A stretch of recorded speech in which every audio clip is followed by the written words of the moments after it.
I'm Dr. Angela McBurdy of DoctorFlute.com, and welcome to Flute Masterclass, 7 Reasons to Practice Etudes.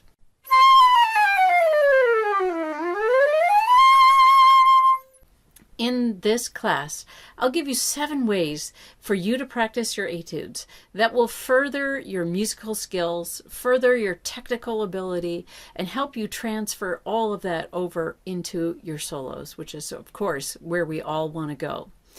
Etudes will get you there.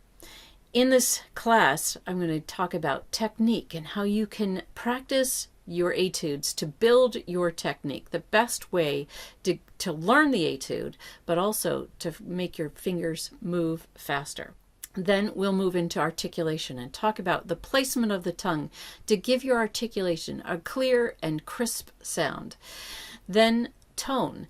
How do you practice tone while you're working on your etude and all the technique that is involved with etudes? But tone is essential in practicing your etudes well and then transferring that to your solo. From there, you're going to talk about phrasing and finding the phrases within your etude. When you find the phrases, then you can shape it and it becomes a much more musical experience. You're going to work on cadences, which are phrase endings. We're going to find those cadences so you know where your phrase is going and where the next phrase picks up. It's much easier to shape the etude when you know where your phrases are going.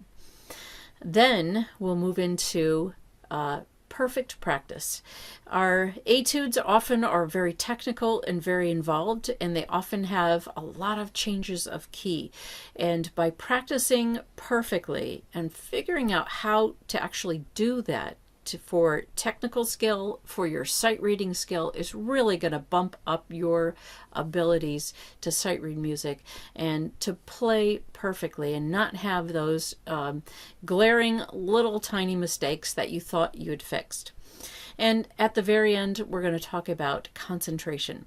Concentration is one of those elusive ideas that is sometimes hard to figure out. How can you concentrate all the way through a piece? Well, I'll give you some pointers to help you along that journey. And then I can give you also etudes for the beginners. We'll talk about etudes for the intermediate, etudes that will move you into the next level, into what we professionals often use. So we'll give you a rundown on a few books that might be a good collection for your arsenal of etudes. So join me in 7 reasons to practice etudes. You'll be glad you did.